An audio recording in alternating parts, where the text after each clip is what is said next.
Today we got a couple of Honda Rincon 650s we're going to be working on. This one was in a wreck. I think this might be a 2005. It's somewhere in there. That one is a parts machine that the guy bought, but now he wants to fix it up. This is a 2003 for sure, because the sticker's still on the frame on this one. But not that one. And where the VIN location is on this one, there's a plow mount hooked up. So I'm going to guess it's between 03 and 05. But they're both essentially the same machines.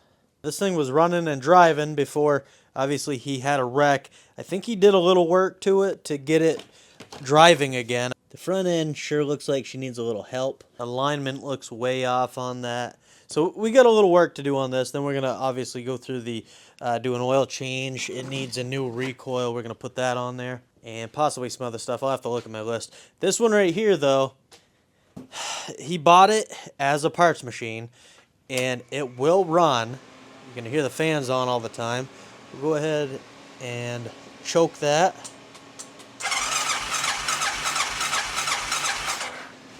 Get the gas on? No, I don't. That could help. Sounds like the solenoid is on its way out.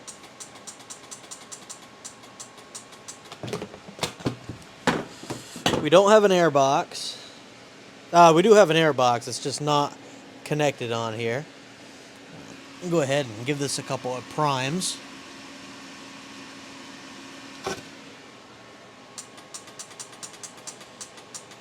For now, we'll just jump it. There she goes. As you can hear, it started up pretty good. Definitely has a noise in the engine.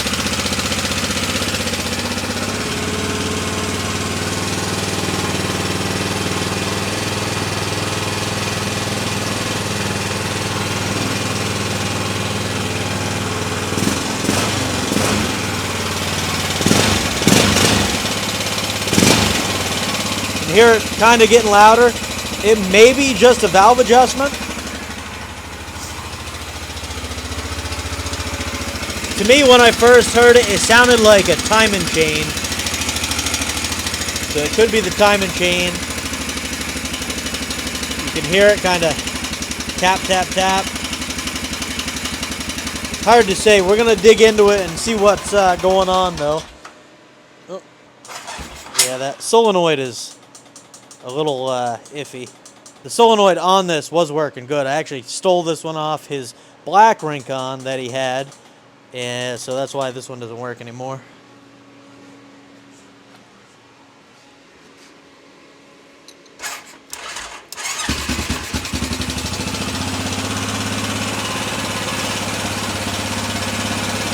Yeah, I think you can start hearing it more now that it's getting warmed up. Definitely has a noise to it.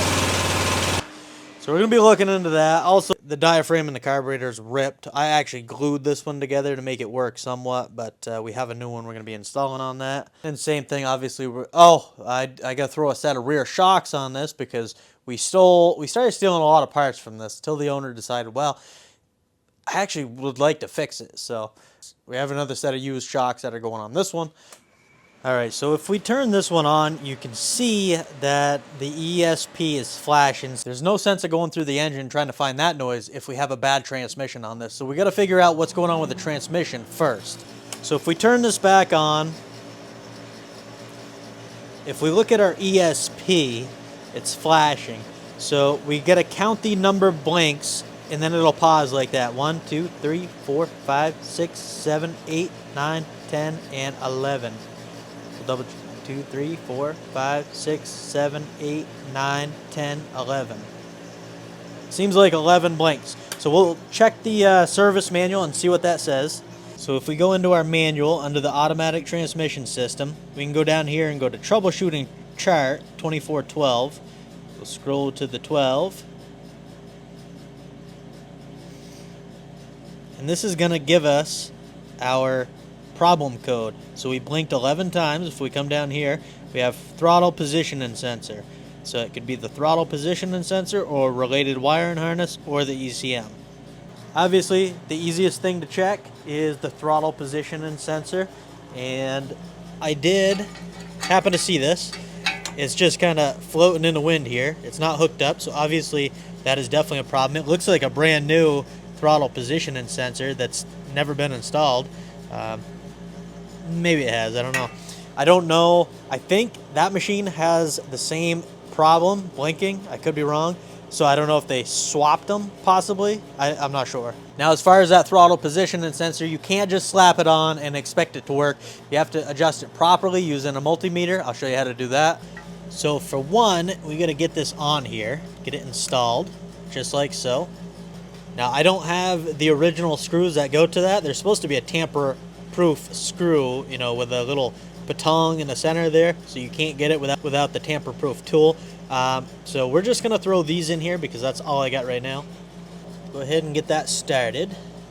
Tighten her up just by hand. Get that started. We're gonna need this unplugged to test it for the correct position. So you can see there's a pretty big range that this thing could be in. You should check the engine idle speed, but we're gonna adjust it for now. There's 3 prongs on that sensor. Right there, 1, 2, and 3. We're gonna be testing the bottom 2 prongs. So the terminals A and B need to be between 490 and 510 ohms. And then we gotta set it. Being right there, it's a little hard to get to with your probes. So I got a couple of wires that I'm gonna plug in to the bottom 2 prongs. We'll go ahead and get that on there, just like that. And we're gonna plug that one in as well. Wanna make sure that those are not touching at all. Otherwise, our reading is gonna be way off. We're gonna go onto our multimeter. Ohms is over here. We're looking at 490 to 510.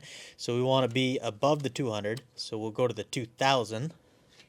And now I'm just gonna hook these wires to my probes. So we got that one hooked up. And then when I hook this one up, you'll see that the reading will go up. So with the 2 probes attached to each wire, you can do it right on the pins. It's just hard to get into, especially when I'm trying to work one-handed here. So right now, we're at 50. We don't want to be there. We want to be at 490 to 510. So a very small range. So now I'm going to pick this up. There we go. Okay, you can see that moving a lot. As I pick this up, we're going up. So right there's 460. So we got to keep going up. There's 509. In spec, I'm just going to tighten this a little bit to see if it changes. As you can see, it did change. So it's very sensitive. So good luck doing this without a multimeter because just tightening the screw changes the reading. So we're at 460 now. I'm going to tighten this up a little bit more by hand. And then I'm going to push it up. Too far. It is very, very sensitive. Like I said, you would not get it by hand just by testing it, seeing if it would work. It's just too sensitive. Right there. I think we're good. Let's go ahead and tighten her down. Right in the middle, 500. I'm going to tighten that up in good shape. You can see it's moving. When I put some pressure on it and twist it, it moves. But it did go back to the 501, so that's in spec. Tighten this up. Alright, so we're in spec. We're at 500, which is right in the center, which is great. You obviously don't have to be right in the center as long as we're somewhat in spec. We're going to go ahead and plug that TPS sensor back in. We can get rid of this. Now, let's see here. Beautiful. We got a neutral light. That's good. Before it was just blinking. So hopefully that's all that problem was. Now, the engine doesn't sound good on this, but it also doesn't sound like it's going to blow up at any second. So I think we're safe testing it out. I'm going to bring it out and we're going to see, make sure it shifts. If it shifts good, we'll bring it right back in and start tearing into that engine to see what the noise is and get it repaired. We don't have an air filter or anything on it. It's not dusty out. We're going to just give it a quick little run and make sure it's good. And then we'll bring her back in, shut her down real quick. I do want to check, make sure our oil situation is good.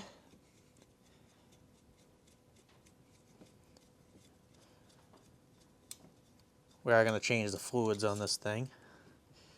It's got oil in it. It actually looks really good. So that's a good sign, I think. Let's go ahead, fire this thing up again. Got to do something with that solenoid. Cross it for now.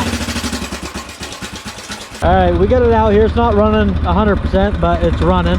I'm gonna go ahead. I got it to ESP right now, so that's right here. You can flick it ESP or auto. We're gonna run it in ESP. Make sure it manually shifts. First gear showing.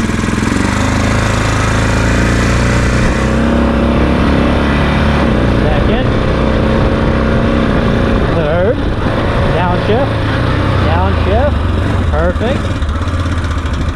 So that seems to work, but I'm going to switch it over to auto and see how it does.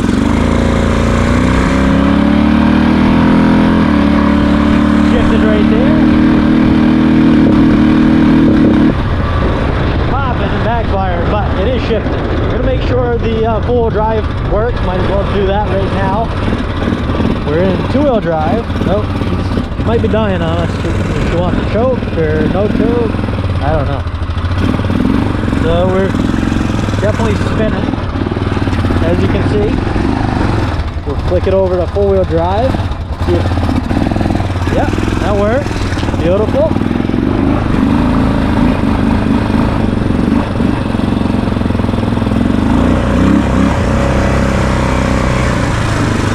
Nice. We'll flick her back to two-wheel, and I'll go back to auto.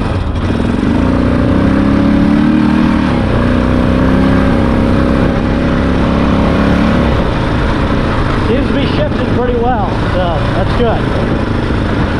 Well, that's really good news. It seems to shift pretty good, and it's running okay. It's not running 100%, but I think that's just carburetor related. Saw that the two-wheel drive, four-wheel drive is kicking in and out, so that's good. I think we just got to get into this engine and see what's going on with it.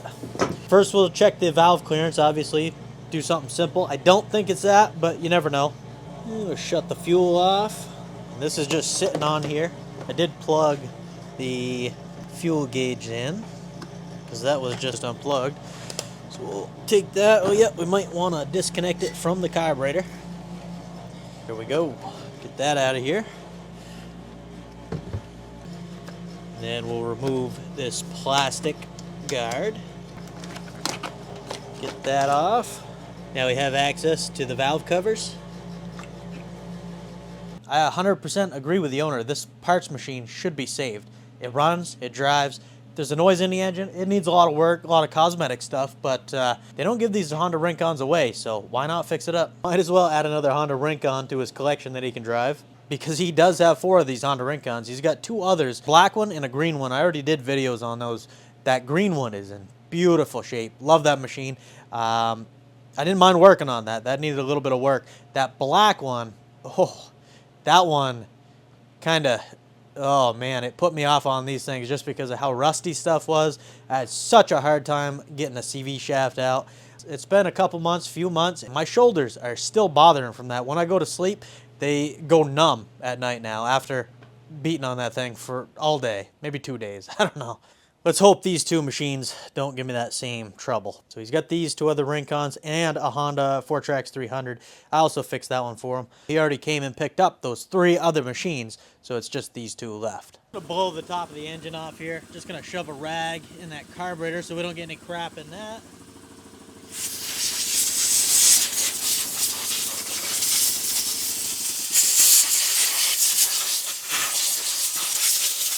So let's go ahead and check the valve adjustment. We got 2 8mm screws on each cap.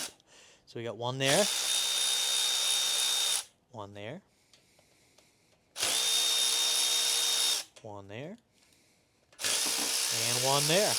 Now if we have to get into the engine, we'll get everything in the box, but for now we're just going to pull this off and check.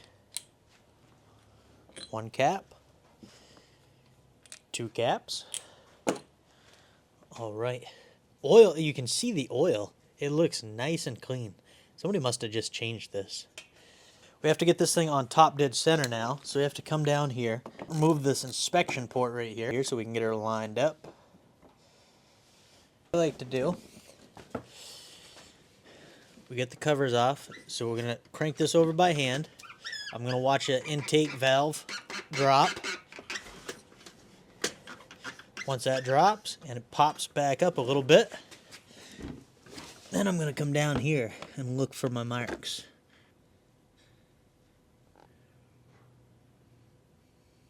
So we got a couple of marks there, but we're looking for a T.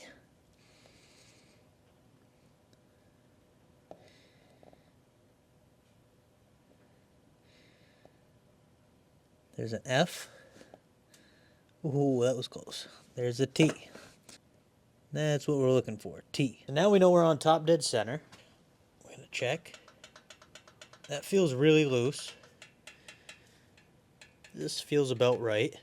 So I just checked my specs, and actually the exhaust is supposed to be a little loose on this. 0.016 it should be. It actually feels pretty good, I think.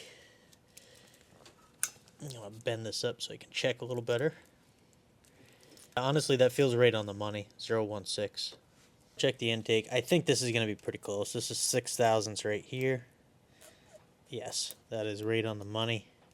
A little bit of drag. Perfect. It's not a valve clearance issue.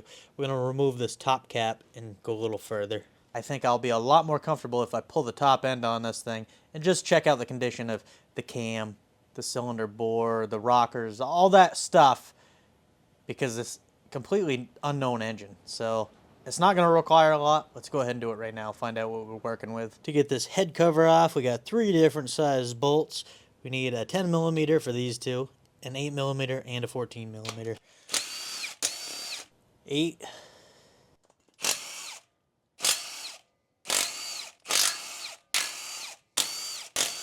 14. Now I forget to mention, when you're checking the valve clearance, you want to make sure your engine's cold, otherwise it'll throw the reading off. I mean, this engine's been sitting for a little bit now. I gave it a little break after I did a little test ride on it, so it's cold. Start by grabbing these cap nuts.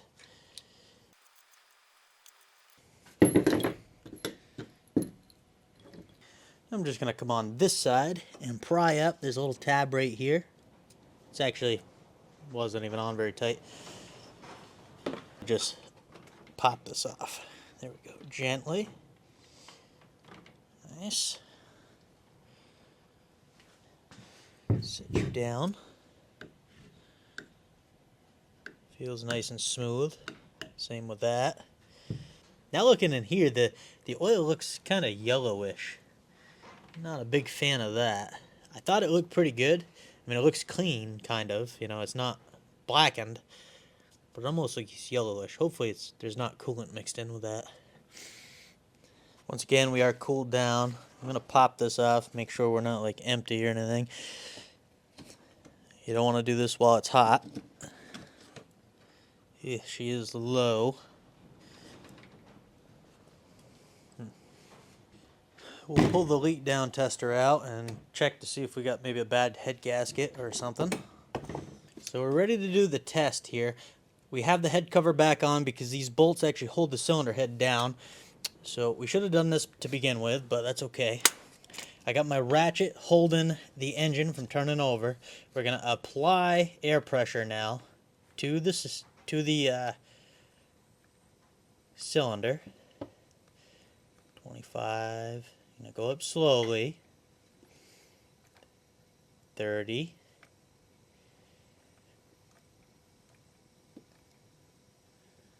40 psi. There's 50 psi right there. At 50 psi, we have about just maybe 2 psi leak down.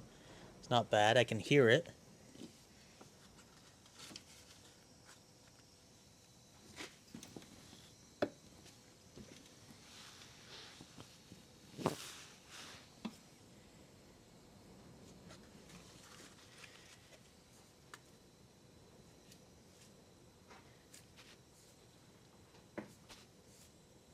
I can actually hear it in the valve covers there.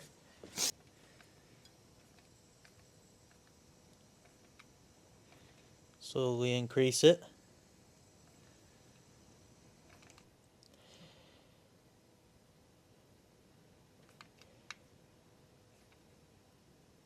Not bad. Seems pretty decent actually. Doesn't mean we don't have coolant leaking from a water pump seal or something like that, but the head gasket's holding. Go ahead and pop that head back off. I already took the nuts off.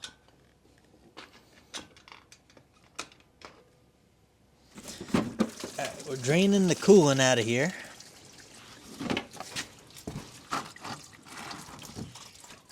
Because we're pulling the cylinder head next.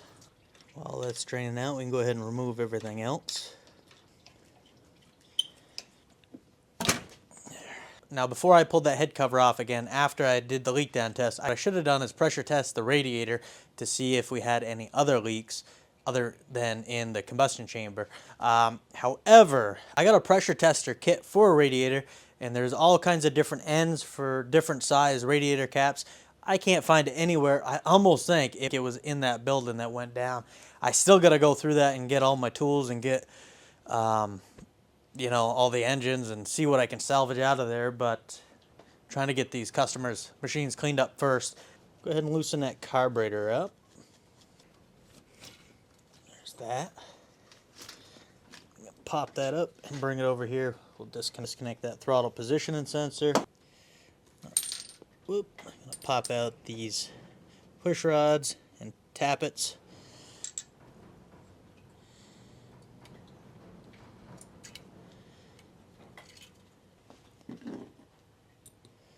Go ahead and pop this exhaust off.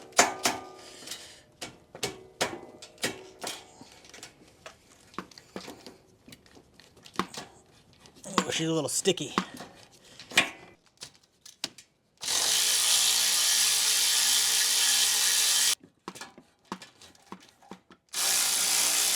There's that one.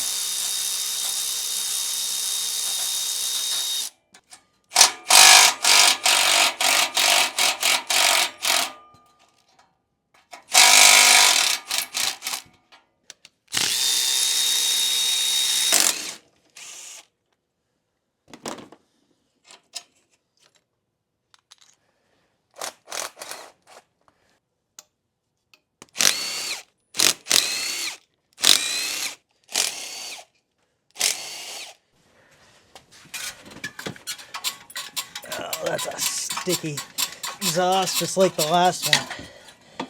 Whew. We got her though.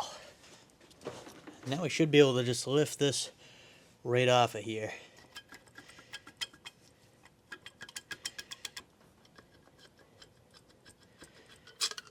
Right. There we go.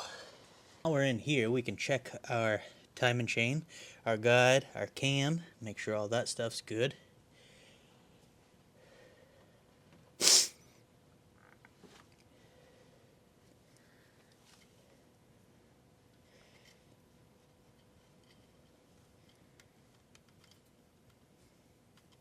Take a peek at the cylinder head here.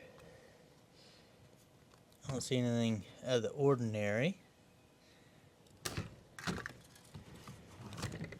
Come over here, rotate the engine, and we'll check. Okay. Check out that cam lobe. It's starting to get some wear on it. I can feel it. Very sharp edges right there. And you can see it's kind of beat up on the very end. Check down in that cylinder bore. It looks very, very good in there.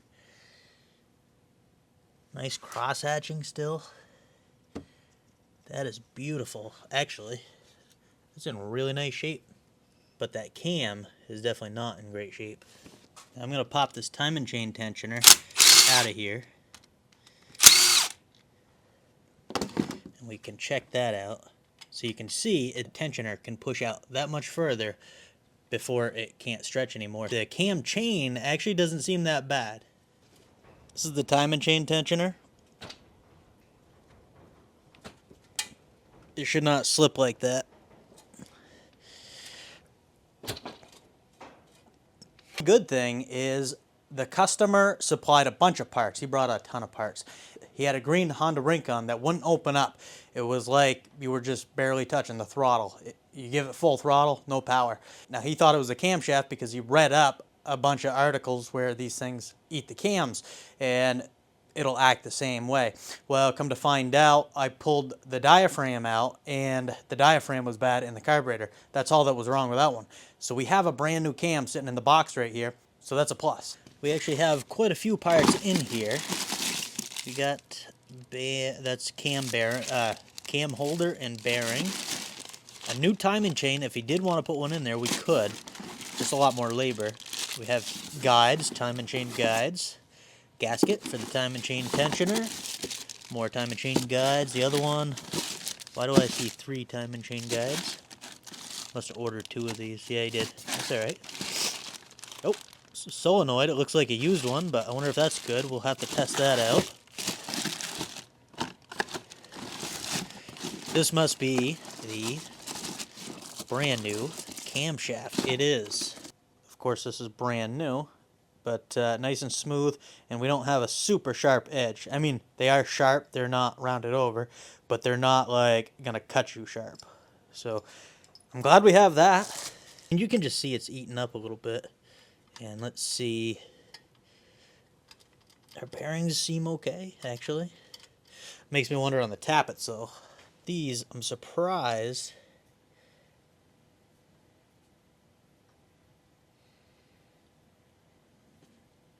There's a little bit of scarring right there. You can see it's not like a polished surface. It's smooth. I don't feel anything. This one, maybe that little circle there, you can feel something. But I don't think we have new tappets. These probably aren't much, but it's a matter of, is he going to want to wait for me to order them in? I don't know. I'm going to get this back up on top dead center, and then we can go ahead and pull that cam off. Pop these bolts out. There's that. Pop that chain off. We'll just set it right there. And we can remove this. Yeah. Pretty worn right there. You can definitely see it. Bearing feels pretty decent. I don't like how that's been rubbing on these tappets, and you know, we're this far into it. I went ahead and pulled these bolts out. We're gonna pull the cylinder off because there's only, what, 4 more bolts to get that cylinder off. We might as well do it. And then we can see if there's anything wrong with maybe the crank, connecting rod, piston. I don't think the piston's gonna be bad because the cross hatching in the cylinder looks great. But sometimes that don't mean anything. Pop. Looks pretty good there. Pop that clip out. Hopefully that pin pushes through very easily, and it is. Pop that right on out of there. Not feeling any up and down play. Small end of that connecting rod's in good shape. No scarring. So I think we're good there. Now we can get a good look at that whole cylinder, and I'm telling you, let me wipe that off. I do not usually pull top ends apart and they're that clean. That is super clean. It looks freshly honed.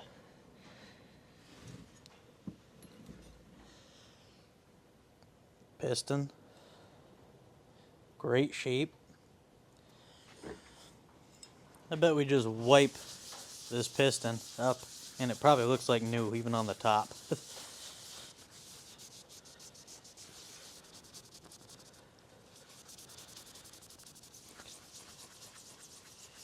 Cleaned up pretty good. Couple little scratches right there. Not bad though. Thing's in very good shape. Now this cam is far from worn out completely. Obviously, she'd still make pretty decent power, but it is getting worn out. I mean, that's not normal. It should be nice and smooth. I'll show you one that did not make power. This is off a Polaris Sportsman, but this is pretty common on those too. Look how bad that was worn. That still ran, but it did not run good. So there's supposed to be a lobe here. Obviously you can see what's left of it. And a lobe here. And you can see what's left of that. That one's pretty worn as well. It's common on some of these ATVs to get worn out. Now on that cam I just showed you off that Polaris, that thing would sit there and idle all day long, but you go to punch it and it would just had no power.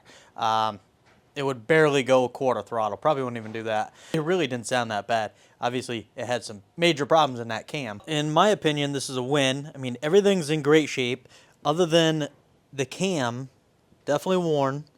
That is just going to keep wearing and wearing. It's not going to get any better. We don't have new tappets. These are cam followers. I keep calling them tappets. We don't have new cam followers. I would like a new one, like 2 new ones, but I'm just going to let the customer know, and ultimately he can decide. As up here, there's definitely some like carbon. It's not super oily, but then again, it's not clean. I would say we might be burning a little engine oil. Actually, if you look at that valve in there, it looks like it has been burning a little oil. So I'd probably suggest replacing valve seals in here as well. We're at a standstill on this one. We got to figure out if the owner wants the new cam followers, new rings, whatever he wants to replace in there. Obviously, we need a new timing chain tensioner. So while we wait on that one, we're going to hop on this one. Hope you guys enjoyed this video, and I'll catch you on the next one.